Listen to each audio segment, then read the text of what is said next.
दोस्तों नमस्कार, मैं शिवशंकर मिश्रा आज फिर आपके लिए एक अहम वीडियो में बनाकर लाया हूं जो खंगवा बीमारी पे है। जैसा कि आप सभी जानते होंगे कि खंगवा की शुरुआत जो एफएमडी जिसको कहते हैं, फुट एंड माउथ डिजीज, पैरों में घाव हो जाता है, मुंह में छाले पड़ जाते हैं। यह जाड़े की शुरुआत में होने वाली बीमारी है। जैसे जाड़ा ख़त्म होता है उसमें होता है और हम सबको लगभग पता है कि यह एक वायरल डिजीज़ है और इसका वायरस जो होता है वो सबसे छोटा वायरस माना जाता है।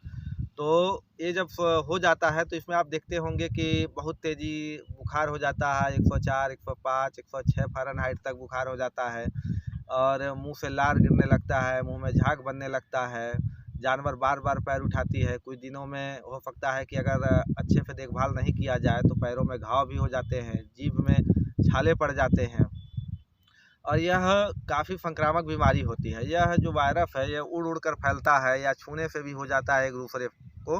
तो ये बहुत ही ज़्यादा पशुओं को प्रभावित करने वाली बीमारी है और यह ऐसी बीमारी है जैसे कि ह्यूमन में मानव जाति में चेचक होता है, ठीक उसी प्रकार का होता है। यानी कि ये लगभग 1 सप्ताह तक बढ़ता रहता है, उसके बाद ही इसका प्रकोप कम होना शुरू होता है। और अगर हम लोग शुरू में ही इसकी देखभाल ना करें, ठीक से उपचार ना करें, तो ये काफ़ी गंभीर स्थिति पैदा कर देता है। हालांकि इसमें पशुओं की मृत्यु दर तो नाम मात्र की होती है, जहां बहुत लापरवाही होती है वही पशु मृत्यु को प्राप्त होते हैं। अन्यथा यह केवल शरीर को काफ़ी कमज़ोर कर देता है। अगर दुधारू पशु है तो दूध खत्म हो जाता है, अधिकतर पशुएं बांझपन के शिकार हो जाती हैं और कई बार ऐसा है कि बार बार अगर आप एआई करवाते हैं तो रुकती भी नहीं है। और अगर जो गर्भित पशु हैं तो उनके गर्भ गिरने की संभावना भी रहती है, क्योंकि इस बीमारी में गर्मी बहुत होती है। तो ये तो हो गई इसकी जानकारी। साथ ही मैं अब बचाव के बारे में भी आपको बताना चाहता हूँ। और एक चीज़ आप यह भी जान लें, अगर यह बीमारी किसी एक पशु को 3 बार तक हो चुका हो तो चौथी बार होने की संभावना ना के बराबर होती है, क्योंकि उसमें इतनी इम्यूनिटी आ जाती है कि बीमारी दोबारा आक्रमण नहीं कर पाती, यानी कि चौथे बार। जैसे कि ह्यूमन में अगर चेचक होता, अगर किसी को एक बार हो जाता है तो शायद अपवाद स्वरूप अगर दोबारा हो जाए तो हो जाए, अन्यथा नहीं होता है। तो बचाव हमको कैसे करना है? जैसे कि हमको अगर पता चल जाता है कि पशुओं की बीमारी हो गई है तो सबसे पहले तो बचाव के रूप में यही है कि वैक्सीन लगना चाहिए। और वैक्सीन हालांकि ये है कि अगर पशु को हो गया है यह बीमारी तो नहीं लगाया जाता है, नहीं तो और तेज उसका प्रभाव पड़ने लगेगा। तो जब भी वैक्सीनेशन होता है इसका तो आप वैक्सीन ज़रूर लगवाएं।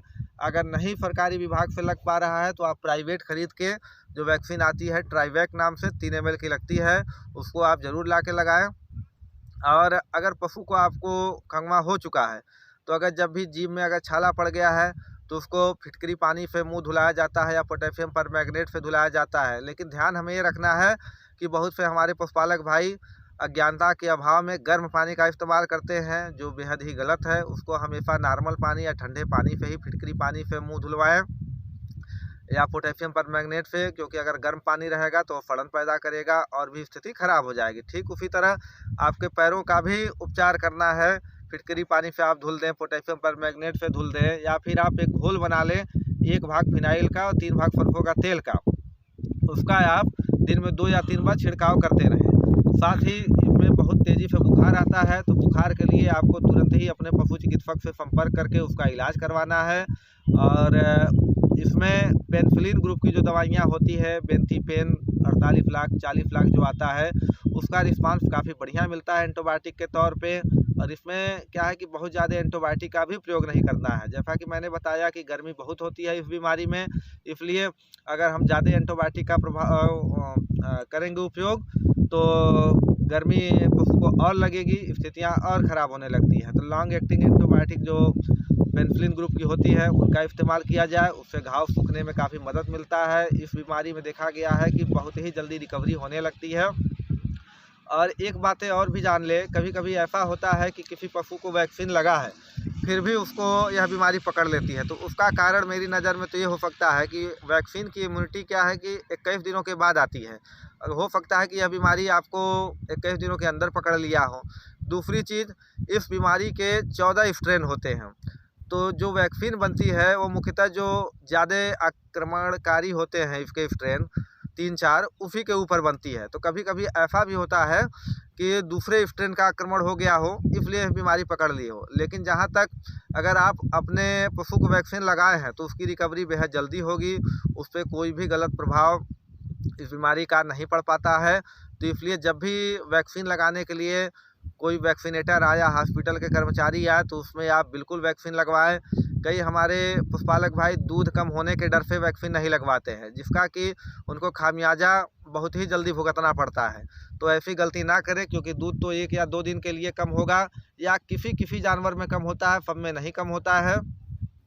तो आप जब भी वैक्सीन आए तो आप इसको ज़रूर लगवाएं, क्योंकि केवल एकमात्र यही उपाय है जो आपके पशुओं को इस बीमारी से बचा सकता है, और कोई भी इसका अन्य उपचार नहीं है। तो अगर आपको मेरा वीडियो अच्छा लगा हो तो इसको लाइक और सब्सक्राइब करना बिल्कुल ना भूलें। आज के लिए इतना ही, नमस्कार।